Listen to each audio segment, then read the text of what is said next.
Yo, what's goody, everyone?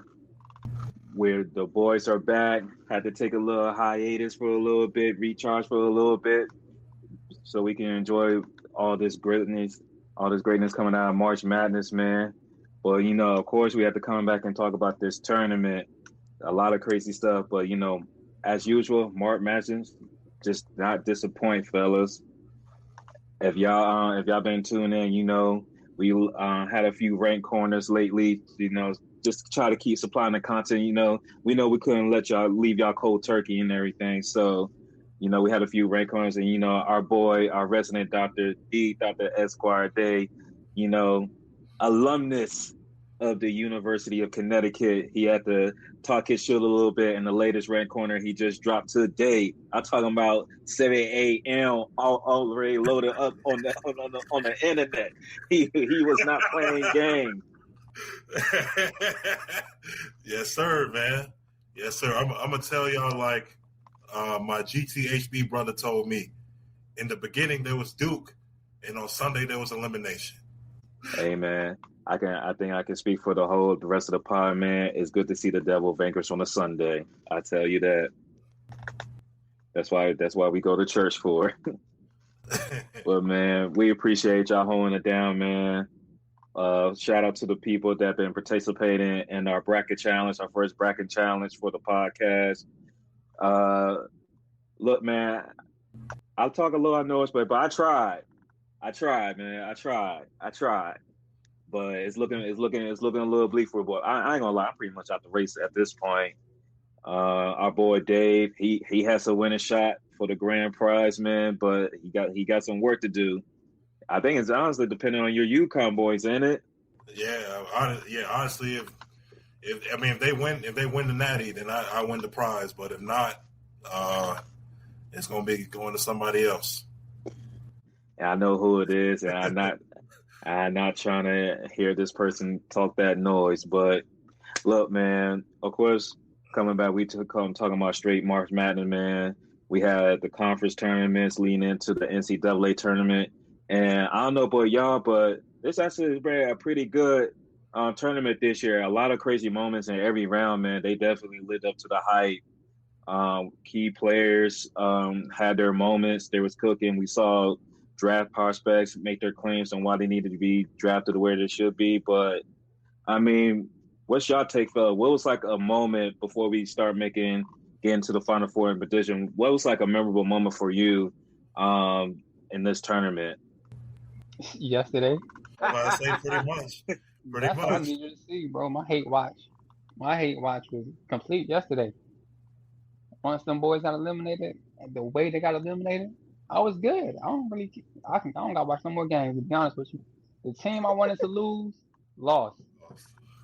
The hate Both watch on is Sunday. complete. I'm good.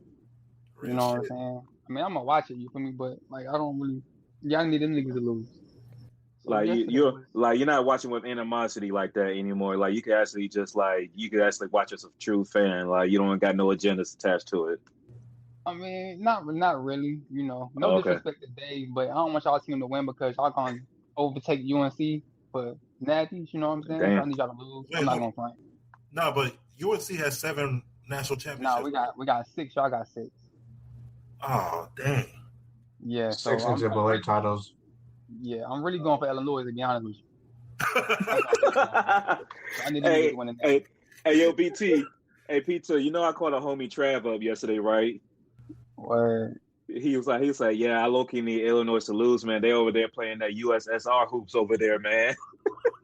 Nah, I'm low-key going for them. You know what I'm saying? He said they said they're the Serbia college hoops over there, man. They do got hella foreigners though. Yeah, they do. Them boys hooping though. Yeah, shout out to Stojakovic. Shout out to Stojakovic. Yeah. But that's fair, BT. Hey, man, I respect it, man. I respect it. I understand. Yeah, but yeah, I don't really know hate watching me no more. That shit done. So I'm good, man. I guess other than yesterday, I say the Kentucky Santa Clara ending. Oh yeah. Was probably the one that stands out.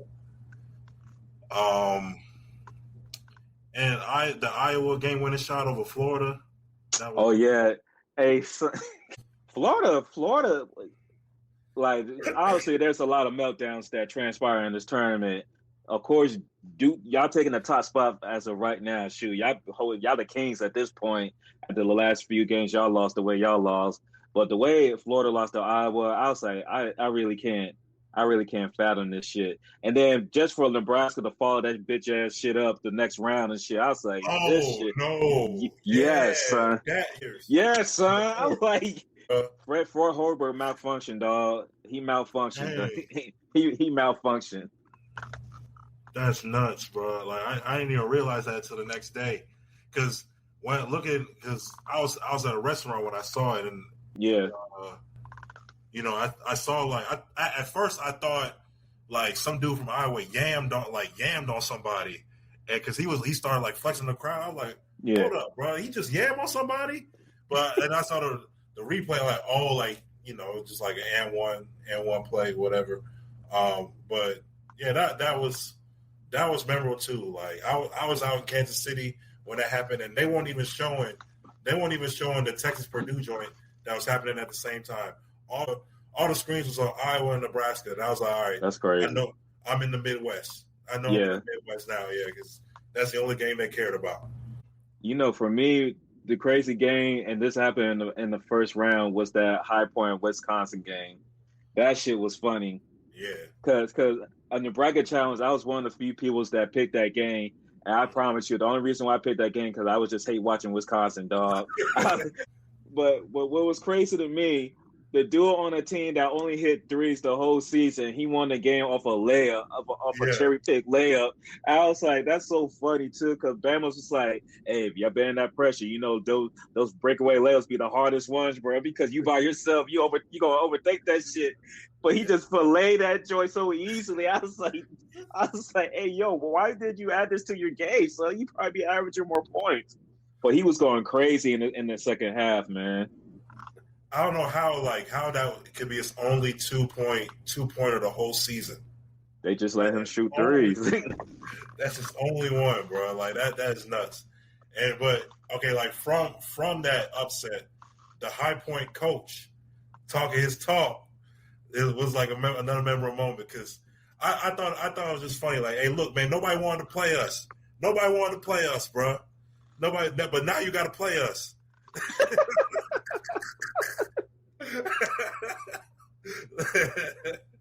Hey, son, I love it when coaches like that talk. They talk, man. I do like that. Yeah. Nah, speaking of High Point, bro. Hold on, let me say this real quick. That point guard they got, son, that nigga dumb nice, bro. I hope he get a shot somewhere, bro. That nigga nice as hell. Yeah, he going to the portal. He definitely going into the portal for sure. He a senior, bro. Oh, he gone. Okay. Yeah, he a senior, dog. So hopefully he get a shit. I mean, like what like BT? What senior are we talking about? Like 2-year senior, or he like maxed out? Okay, he can't do my man for Ole Miss. He can't get the court field. Nah, bro. He can't do graduate transfer. Nah. What's my man with the whole family at USC and Auburn and shit? He can't do what he did, bro. I wish he could. But nah, that's over, bro. Hell no. He was giving A-Cup some problems, boy. He was though. Yeah, he was giving that boy some problems. He was though. Yo, T, you have any moments that memorable moments from this tournament? I mean, y'all pretty much covered everything. I guess for me, I'll be honest with you, I didn't watch most of the Duke game yesterday. I was at the Hornets Celtics game, but seeing the score up, seeing Duke up big, and then as the game went on, it got tighter, and then I did catch the end of the game and everybody's reaction when Duke turned the ball over, and then Mullins hit that three. The whole Spectrum Center just erupted, because I would say like 80% of the fans in there just erupted, bro. Like everybody was just going crazy for like 10 seconds, and then like you could see like Kemba Walker like chuckle on the sideline when he saw the score on the big screen. The game within the game. Hey, yo, that's crazy. I forgot about that part. Yeah, he do, man. So I guess for me, that stood out. Like I said, y'all pretty much covered all the other ones. High Point definitely was a memorable moment. Um, the Iowa game, of course, and then like the thing about the Iowa and Florida game was the coaches were jawing at each other the Yeah, whole game. Golden and the old boy from Iowa were going back and forth the whole game. So that was funny because Todd Golden, he talks a lot of trash. He be popping his shit, and rightfully so. They're defending champs or whatever. But sometimes when you pop off, bro, and it comes back full circle on you, bro. So, you know, yeah. Yeah, Walter Clay couldn't save him this time.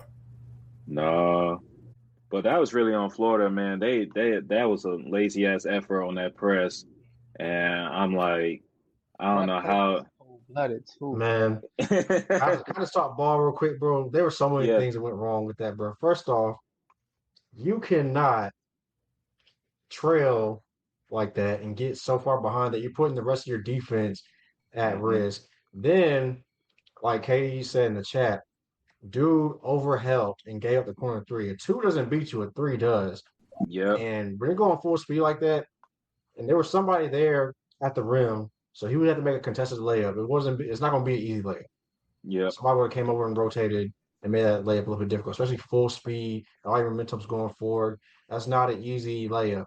But a corner three beats you. So everything went wrong there. You can't get behind. Boogie Fland, you cannot get beat that badly in trail. You've got Yep. to get in front of him and make him change direction. He had an easy path to get to where he wanted to go. It made a simple pass to the corner three. It was right there. So there were so many things that went wrong. And then we can talk about what went wrong for Duke, which I don't care what went wrong. Happy went wrong, but Cameron Boozer, bro, like you catch, you turn, you face, you don't waste your dribble, and you never jump to make a pass. There's so many things fundamentally wrong with that play. Also, there's a huge coaching error on that play too. If we're gonna keep it a beam, Isaiah Evans is your best free throw shooter. So why are you sending him all the way down on the other side of the court? He should be going near the Yep. ball. Dominic Yep. Sarr, UConn could have fouled Dominic Sarr. He's not a good free throw shooter. I think he's a 6% free throw shooter. You Yeah. want That's what I Isaiah thought I Evans was going to do. and not Dominic Sarr in that position from a strategic standpoint, a coaching standpoint. You want your best free throw shooters in the backcourt, and you want to send your worst free throw shooters down because UConn was trying to force a steal and were foul. So you would want your better free throw shooters in that position. So I just didn't understand why you would send Isaiah Evans deep and not Sarr or whoever else is in the game. Sending But Dumbo, the center, down there, but but you can't have your best free throw shooter all the way to the other end of the court.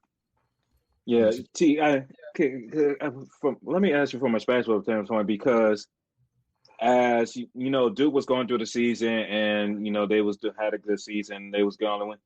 The one thing that kind of stand out to me was I understand Boozer, he was kind of like a point guard, but this team really didn't have like that veteran true point guard. And at times you saw how that was like kind of hurting them through the tournament because they was pretty much in every like they wasn't like Michigan or even UConn or some of these other like number one seeds where they kind of at least cakewalk a couple of these games or at least the first two rounds. It was in pretty much a dogfight every game. Do you think not having that veteran traditional point guard really just came to bite them when it mattered in this tournament? I almost felt like, this is my opinion, I felt like Duke's guards, their backcourt was their Achilles heel this year. They weren't very dynamic. You could beat them off the dribble. That's why Duke had to play a lot of zone because they were getting beat off the dribble a lot, off the bounce. So Okay. Caleb Foster is solid, but he's not, dynamic. He's not elite, in my opinion. And Boozer's kind of the same thing. Solid, but not anything to really like, you have to really game plan for or really worry about. Like I said, he's a good shot player. You're more worried about the other Boozer and Isaiah Evans, really. Yeah. So I always felt like their backcourt was going to be their Achilles heel. And, in order to win in March, you have to have good guard play. And their guard play wasn't enough. Caleb Foster had a good second half for St. John's. They barely escaped St. John's. Yeah. They were lucky Siena ran out of gas, to be honest with you. Yes. Yeah. Yes. It had a fortunate whistle, but I always felt like the whole season, like their guard play was their Achilles heel. And to me, they had a couple guys that could make some threes, but they weren't a great 3-point shooting team, in my opinion. Like they were kind of a streaky team when it It comes was to that aspect of it. Isaiah Evans dependent. on him with Yeah. the with okay. But Yeah. back to that So play. no, I was going to say like it's very, very, very, very hard to win in March when you have to either go through your big man. You don't have that guard to kind of keep things in shape. That's why we saw Duke blow so many leads when they did lose this year. They blew double-digit leads. They don't have that steady presence on the court. And then John Shire made a few tactical errors that we just went over as well. So But back to that play though, I don't think he made the wrong decision. The execution was bad because you kind of yeah, had all 5 players in the backcourt.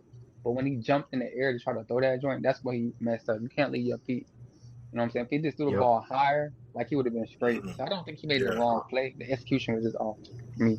No facts. Like honestly, if he didn't waste that dribble, he would and just threw the pass. Like if he had just saw it and threw the pass without wasting the dribble, I don't think those defenders would have enough time to react and Right. make a play on the ball like they did as well. And like you said, it was the right idea, but like you said, it was poor execution. The dribble hurt him, and then also jumping in the air to make a pass hurt him as well. So He could have, Caden Boozer could have held on to the ball too. yeah, And that's what you're supposed to at do. worst case, it's a jump ball, and I don't know whose possession it would have been. Even if it's UConn, you have a chance to set up, your defense. Even like with that limited amount of time. So, I was surprised. I was definitely surprised by it, but that all that shit just happened like so quickly. Like it's when the ball went in the air, and I was telling Dre this like before we before we started the episode. The ball went up. I was just like, "Yo, grab that shit!" And then like when Alex Caravan got the ball, I was like, "Yo, do something with it." But it made sense.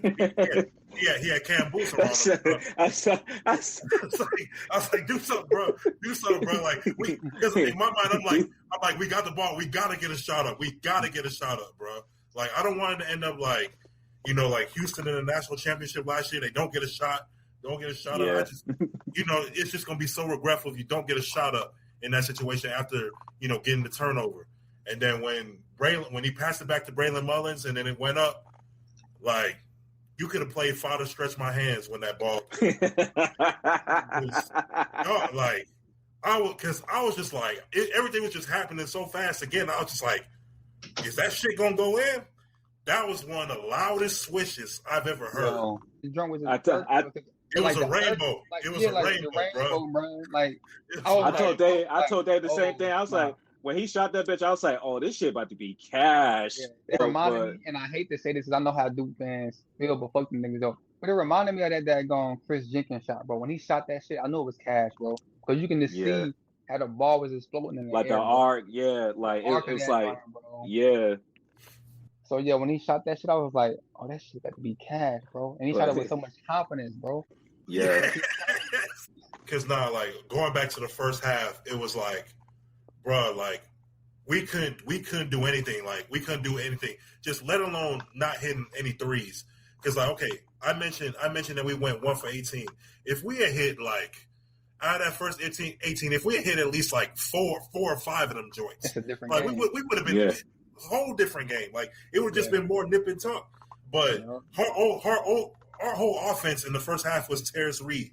And bro, like Terrence Reed almost picked up 3 fouls in the first half. Yeah, he did. And, bro, and I'm like, bro, like we can't do anything. Like nobody can hit shots. And the thing about UConn is that, we as a team we shoot 34.5% from 3, and that's ranked like 121st in Division I. And the thing, like, you would not think that because a guy that Braylon Mullins is like one of the best shooters, in this freshman class that's come out. And then we got Solo Ball is a good shooter. Alex Caravan's a good shooter. We have three good shooters that we can rely on.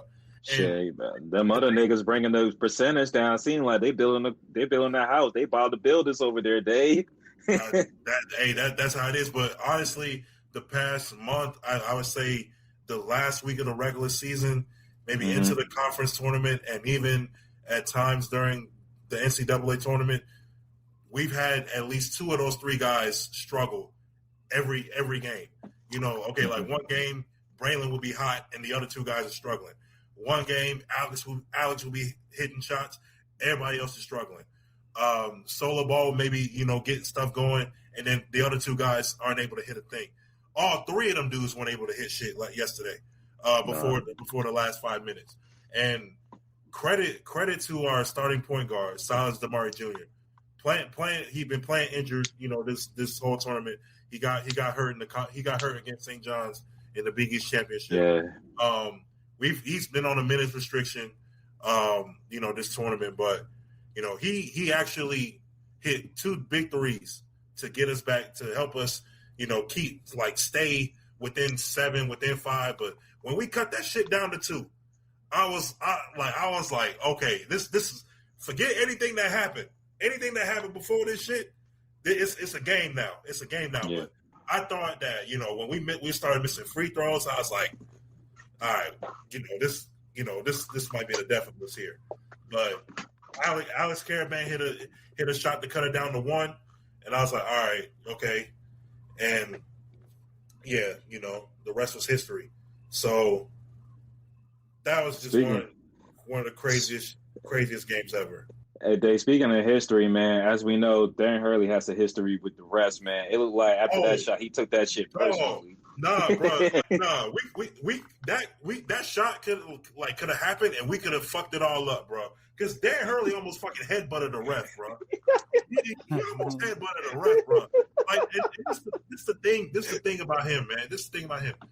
He's a crash out coach, and there's quite a few of them in the landscape. I was like, he was about to fuck it up for y'all, bro. Dog, it's I think niggas ran off the bench. That's a technical foul. Mm-hmm. Hey, hold on real quick, bro. Hey, fuck the Duke and that's the technical foul. That's typical Duke for no type of concept at the moment where he ran onto the court, should be attacked. Typical whiny bitch ass Duke shit. Man, bro. I ain't trying to hear that shit. Y'all gave up a 19-point lead. It's always first of all, there were a couple calls that went Duke's way that should have been. As I always do. That should have been one. I think I forgot who it was. I think it was either Braylon or somebody. They set a charge.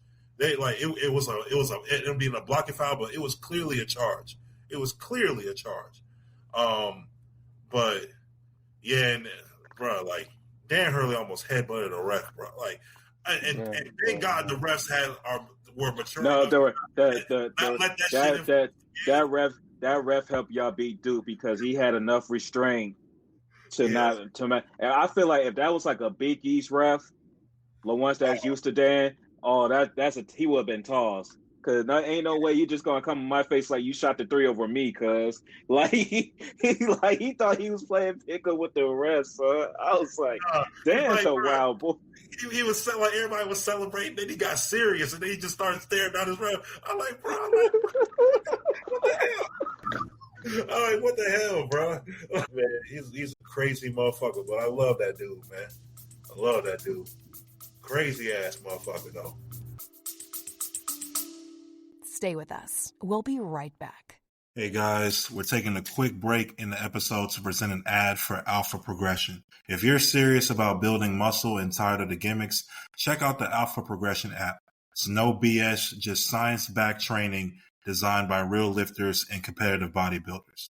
Alpha Progression has already been named the App of the Day by Apple twice, and it's the top-rated fitness app in Germany, now making waves worldwide. What sets this app apart? First, the intuitive workout logger. It's powerful enough for seasoned lifters, but simple enough for beginners to jump right in. Then there's the AI-powered plan generator. It customizes workouts from scratch based on your goals and equipment, with over 1,000 trillion input combinations. Quality-wise, this app has workout plans that measure up to the best personal trainers in the world. And it doesn't stop there. Their progression algorithm gives you exact weight and rep suggestions based on your performance, so you're always improving and never plateauing. And right now, we got a special deal for you guys. For you all as Savs4 podcast listeners, get 20% off your first payment using this following link, alphaprogression.com/Savs4. That's alphaprogression.com/Savs4. SAVSIN4. Train smarter, grow stronger. Download the Alpha Progression app today. Well, I know this is going to be hard to bring up, but since we still talking about memorable moments, one did happen in the first round that we didn't mention, and that's North Carolina versus VCU, which the results of that game led to the firing of Hubert Davis. So, game was crazy. I had UNC in the bracket, and I guess BTT, because I know y'all big UNC fans. Like, what's y'all thoughts on the whole situation? Like, how y'all feeling about the whole process and like what's going on in Chapel Hill? All right, so I'll go start off real quick, man. All right, so with UNC, bro, like we all know UNC basketball, it has high standards. You know what I'm saying? Like very high standards. Like Hubert's first year, even though the team like they lucked into like that championship game because we got hot at the right time. That team wasn't like a good team, bro. Like it really wasn't. They just got hot and they clicked, and when they clicked, it clicked. So even going back to Roy last couple of years, but like the standard hasn't been met, yo. Like they're supposed to be competing for, Final Fours and Natties, you know what I'm saying? Like every year, that's the standard that you want to see. So Hubert, man, like nice person, you know what I'm saying? Like, but nice people don't win basketball games. And with this fans, like the fandom that UNC has, like if you're not winning, they're not gonna embrace you anymore. Like they not gonna embrace you at all, son. So Hubert had to win and losing like double digit games in 3 of his 5 seasons. That's not the UNC standard, bro. Getting beat in the first round back to back years. It's not the UNC standard, So he didn't reach that standard at all. Mm-hmm. And the fact that he's just hella stubborn, bro, like he doesn't like to change. And a lot of the media people didn't like his interview style. So that's not gonna help you out either. Yeah. So he just had everything going against him. Like the boosters didn't want to like fund the roster for next season. So they kind of like put the AD in a precarious situation. Like, what you gonna do? You gonna have a roster of like $2 million? That's not gonna get you nothing in this NIL era. No. So, and I think they went to Hubert saying like, what you gonna do? How you gonna change it? And he didn't really want to change the coaching style. He didn't really want to change his ways of coaching. So they kind of tied the AD hands behind his back and was like, you got to make a decision. So they had to fire Hubert. And I will say this, no matter who the coach is, I don't care who it is, bro. Hubert first season, he went to the Natty. He beat Duke twice. So for me, your first season at UNC, I don't care what your roster is. I don't care who the coach is. I don't care who your coaching staff is, bro.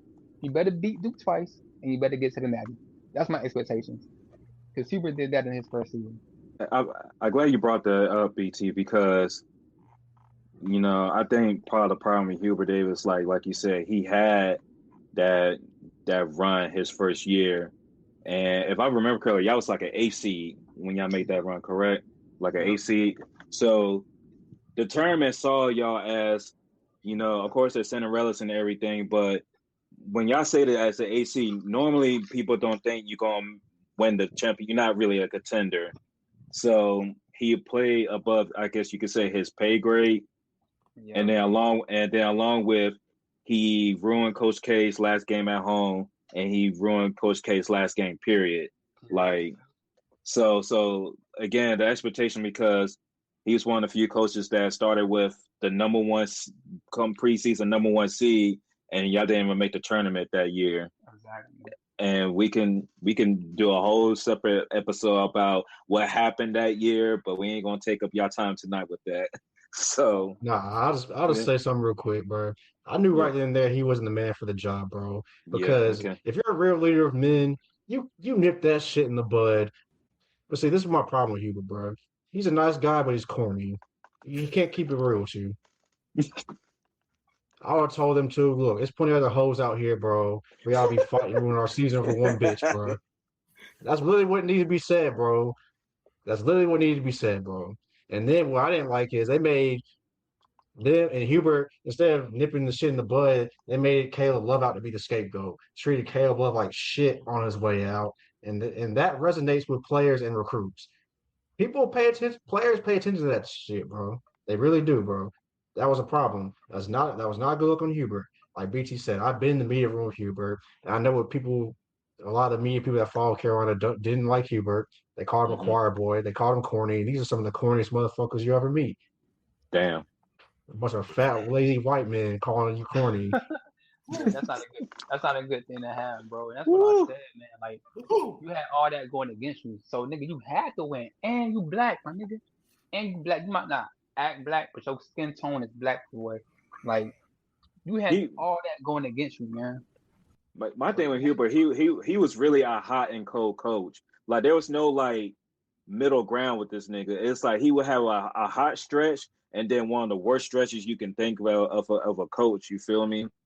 So I think maybe that's why it's changed. And it's up because he didn't have Caleb Wilson going to this tournament. But the writing was on the wall if it took a game like this to get him out of there. So, but yeah, I'll give you a prime example. Remember that? What was that documentary on Netflix? It was the football one where the coach told his star quarterback to leave that girl alone and break up with her. Oh yeah, I know what you're talking about. Yeah, like you have to have the pulse of the locker room and the team, and Hubert didn't resonate well with boosters. I know some people who know some people, the boosters. He never really wanted. He wasn't a guy that could motivate the boosters to spend that bread. Basically, yeah. what it comes down to. And like you said, a lot of the boosters are already kind of off Hubert, and didn't want to fund the team next year. Came back because people were souring on Hubert, especially the way the season ended. And honestly, I knew the heat was on when they had that West Coast trip to Cal, and they lost to both Cal and Stanford, that he was going to have to turn it around. There was a lot of heat coming off of that, right? But then, he kind of quieted the flames a little bit. Beating Duke, kind of fanned the flames for a little bit, but then, the end of the season. He beat Kansas this year. Yeah, he beat Kansas, and Kentucky, Duke, and Kentucky. Mm-hmm. Like you said, there was no consistency though. Like you said, the highs were very high. the lows, man. The lows were low. He was stubborn with his rotations, man. Like we lost to Bama, bro. We were in control of that game, bro. We had no business losing that game. We were in control most of the game, bro. And the end of that game was just horrible. First off, oh boy, shouldn't even attempted that shot. Shouldn't be on the floor in the first place. Like at that point, you got robbed with your two best players that got you there. Yeah. But it's just like, and Hubert, like I felt like I was kind of mixed about it because I was like, part of me was like, he might not be the guy, but also the circumstances not having Caleb Wilson this year, and just like you said, some of the highs were high, but the lows were low. Like you can't come in preseason number one and not make the tournament, and then you barely made the tournament last year. If it wasn't for Carolina's AD being on the selection committee, I don't think they'd make the tournament last year. So it's just like, okay, you sent K packing, and you got to the national championship game, but then you missed the tournament the next year, and then you had a bad loss. Well, not a bad loss, a bad second half in the Sweet 16 was Bama, when a game that we were in control at halftime, and then also, the whole situation. Look at Elliot Cadeau's doing, bro, at Michigan now. Final Four. Baller. And some of the narratives coming out about Cadeau and he was a liability, this and that. Now look what he's doing at Michigan now. And whether that's true or not, you have, as the coach, you have to control the narratives. Yeah, the optics, man. The optics and narratives, you have to control, especially as a college coach. You have more influence in the college game than you do the pro game as a coach. So part of your job is really controlling the narratives, controlling the locker room. AT, question. This was like his first coaching job, right? Yeah, his first head coaching job. First coaching. Yeah, because, because I think he has a good X and O mind, right? I just think he crumbled under the pressure in a lot of moments as his tenure as the head coach of UNC. And I think some of it has to do because of the brand of North Carolina. Like, there's certain games that you have to win. There's a certain standard you have to do. But like you said, his stubbornness, he had to do it his way. He didn't want to learn how to adapt. He couldn't relate to the kids, for sure. So you think those are like things that if he wants a coaching job elsewhere to rebuild himself, he has to work on those things. Yeah, for sure. I mean, honestly, like you said, he did run. He ran some pretty good actions. Like, Yeah. it's just that he has to understand roster construction. The team we had this year was flawed. Like, I said about Duke and their guards. Carolina's guards wasn't that dynamic at times, and Kai and Evans did not work out. That's another thing. Like, he was very hit or miss in the portal. Like, Brady Matt was a hit, and Cormac Ryan was a hit, but then some of the other guys he brought in weren't hits at all. So you can't afford when you're not recruiting the high school level that some Carolina fans want to recruit at. Yeah, like love that some Carolina fans want.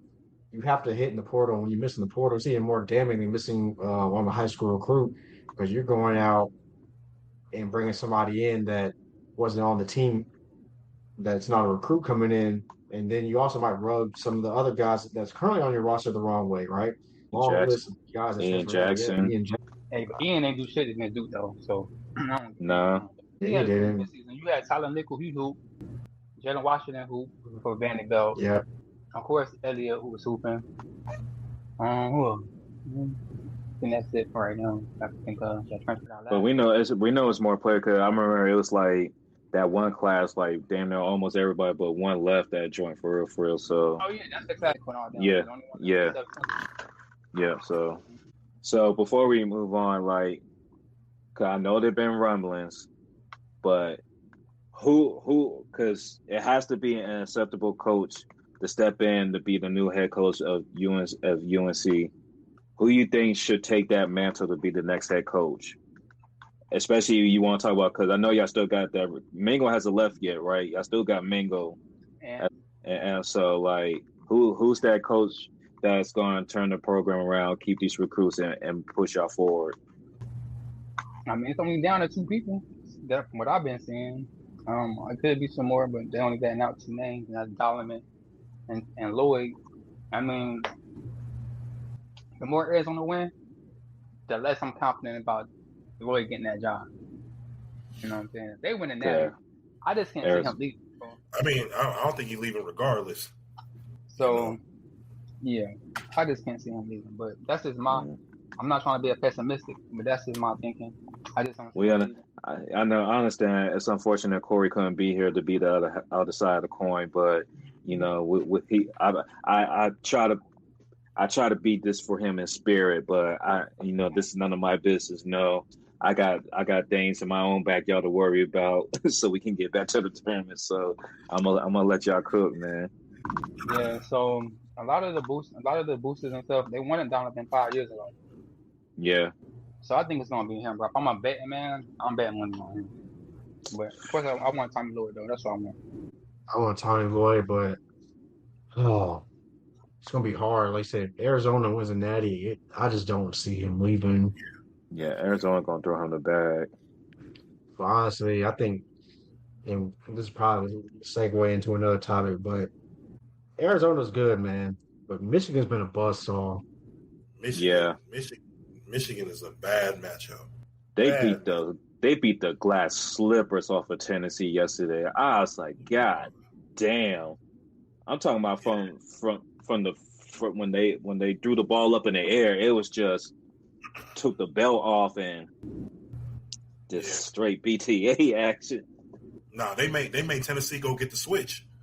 I never been so happy to have like other games on, even though the women was whooping somebody's ass too. But I was like, at least I could turn to something else because this shit over here getting ugly. Like I think the UCLA Duke game was on, so I was like, at least I could watch this shit. Because God damn, Michigan, y'all had to do them boys up like that.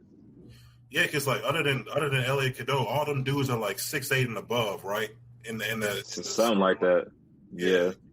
Yeah, bro. Like they just a bad matchup for anybody left in the tournament, bro. Like bad matchup. Arizona got the best chance. Honestly, Arizona got the best chance. They cool, but they can't beat Duke for me, man. Support them niggas. So I don't think about them niggas too much. Oh wait, Duke beat them earlier this year. Oh yeah, and DC. Yeah, forgot about that. So it's just funny to see Duke lose in DC because everybody pretty much crowned them after they beat Michigan in DC earlier in the year. Then them niggas turn around, lost in the same arena. Look how that worked. Yeah, I mean, but I feel like Arizona got the best shot. I just know that game. I just know that game going to be real. Like that's a Titan matchup right there. Yeah, I mean, one of those two teams. If I was to bet on who the national champion will be, it's probably going to be one of those two teams. It's going to be one of those two teams. Those are the two best teams in the country for real.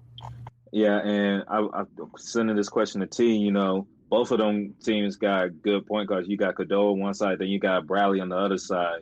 Like, who you think is going to get the better of that matchup? Because, in my opinion, I think Bradley's been probably the best point guard in this tournament. In my opinion, it's like every time Arizona needs something, he delivers, and he's been like that. And that's why he's the Big 12 Player of the Year, right? Yeah, he is. I think the combination of Jaden Bradley and Braxton Burries, you know, I think that their guards are going to outplay Michigan's guards. It's the front court is my concern. I don't know like how Kobe Pete and the other dude that was dominating against Purdue. I don't know how it's going to be against Lendenborg and those boys. Yeah, I think Bradley might probably have the edge over Cadeau, but like you said, Michigan's size is going to be problematic, man. They've just been, since they lost in the Big Ten tournament, they just been on a roll, man. Like, they've been just mowing through teams the tournament, bro. So, I don't know. It's going to be a war, though, because Arizona's not going to back down either, man. So, you know, when we get to the Final Four, these are the matchups we want to see. You know, upsets are cool and all, but when we get to the Final Four, we want to see the heavyweight fights and stuff, man. And I think it's going to be a tight game. I'm glad it's the second game on Saturday, prime time. You know, like UConn, like I think Illinois is a good team. They're a 3 seed. They're very worthy of being here, but like I said, they got a bunch of like foreigners, so they just don't move the needle, right? But UConn, Arizona, Michigan being the Final Four is a good draw. Before you go there, I do want to ask this question because we know the Final Four is in Indianapolis, and we have two big teams. So is this going to be these two Final Four? Is this going to be two essential like home games for Illinois and Michigan? Because you know fans can travel, and Indianapolis ain't far from those two areas. Oh, absolutely. I think so. But I mean, I feel like both. I think all four fan bases going to travel, like period. But yeah, okay. there's going to be a small edge to Illinois and Michigan for sure. That game is probably going to be a home game for Michigan. Illinois, but I mean, it could, it could be, you know, an edge for Illinois. This past game was pretty much a home game for Duke, for real. Yeah. But you know, Duke has a lot of fans in that Northeast corridor. Yeah, they do, man. But you know. I can see the saltiness on certain people's face at work. Yeah, but I mean, I think Illinois and Michigan will have the slight edge, but it won't matter that much for real. It's all about the real hoopers, right, Dave? It's really all about the real hoopers for real. I mean, like I seen my squad. This was like 12 years ago, but we went down to Texas, played the number 1 overall seed Florida at the time. It was, to me, like an overrated number 1 seed. They were.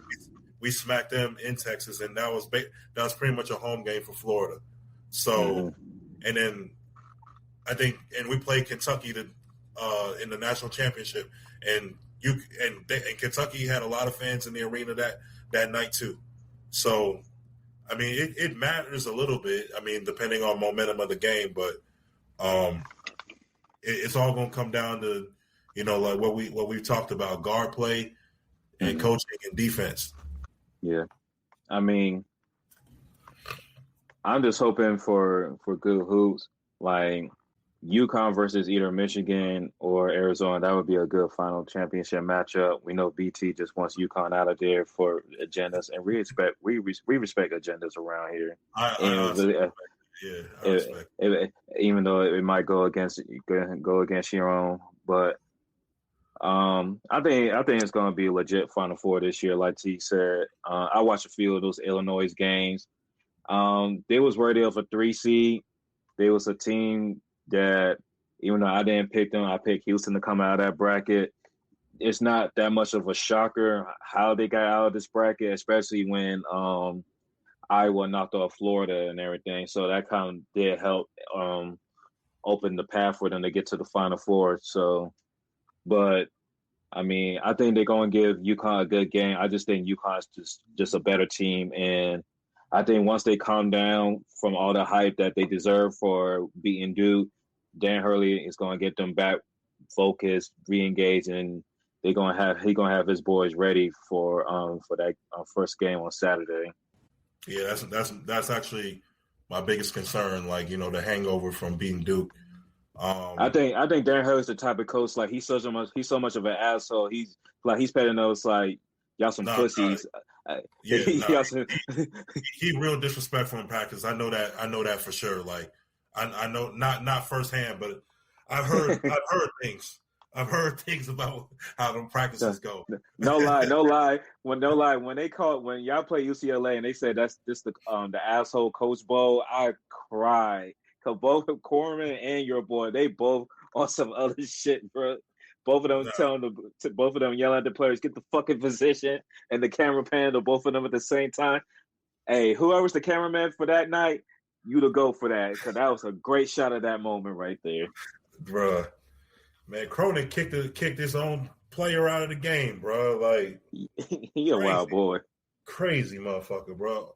Just off of like a flagrant 1 foul. He kicked this dude off. Yeah, I didn't agree with that. I know it's a flagrant foul and everything, but like T said, like players see things and they resonate with certain things. And yeah, it was a flagrant foul, whatever. But you don't kick him out of the game to try like prove what point were you proving? Like what was like this is all about like the love of the game or respecting the game. I mean, shit happens all the time, son. Like, the team still got the dub though, so that's all that matter. Like you address that privately when y'all go into the locker room and shit. Just make him run like some extra sprints or some shit. I don't know. If he was an NIL player, dock him some pay. Shit, I don't know. But yeah, he was a wild boy for that moment right there. Yeah. But yeah, it should be definitely a good tournament. Watching the rest of the Elite Eight for the women's game. Earlier, Texas just smacked Michigan to get into the Final Four. So now I'm watching TCU in South Carolina. TCU looking good so far. But yeah, man, college basketball definitely been a good season. I feel like it's going to be one of those moments. A great season's going to end with a great matchup. So definitely looking forward to the Final Four and the championship game. Definitely going to have our reaction to the championship game, whoever makes it.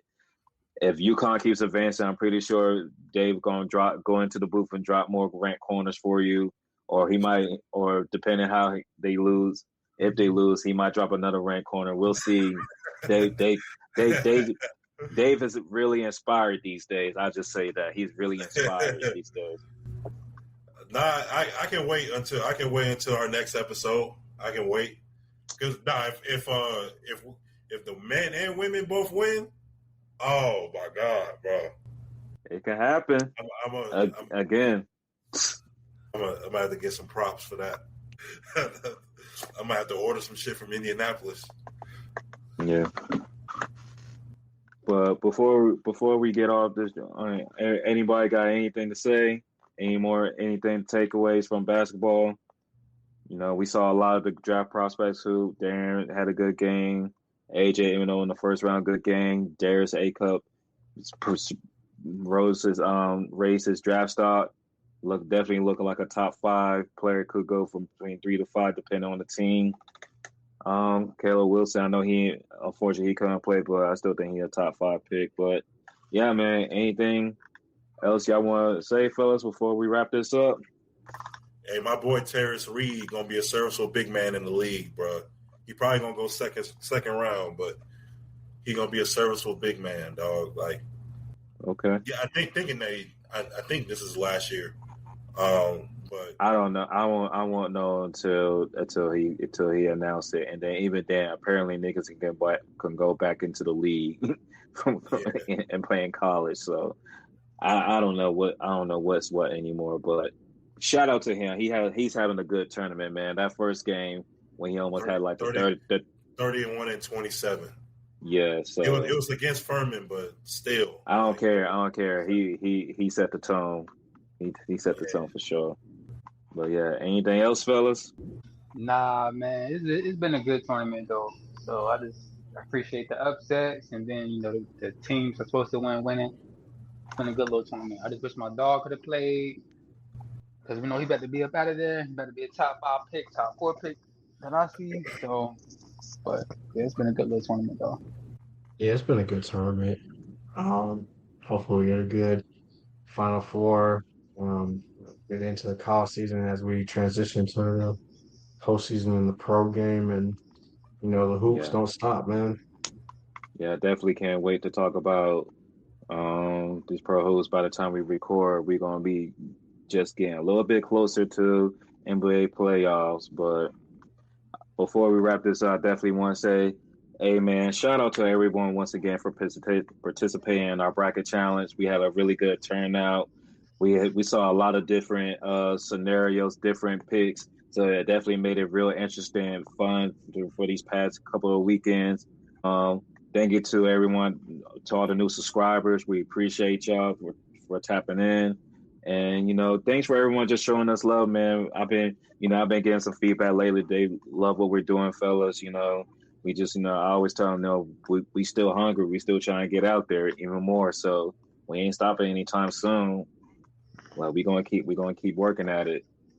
But always, we appreciate you. We love y'all. Hey man, this your boy Dre from PG. We got D, Dr. Esquire Day. We got 910's finest BT. And of course, we got the biggest plug in South Gotham, my boy T. This is Assassin 4. We out.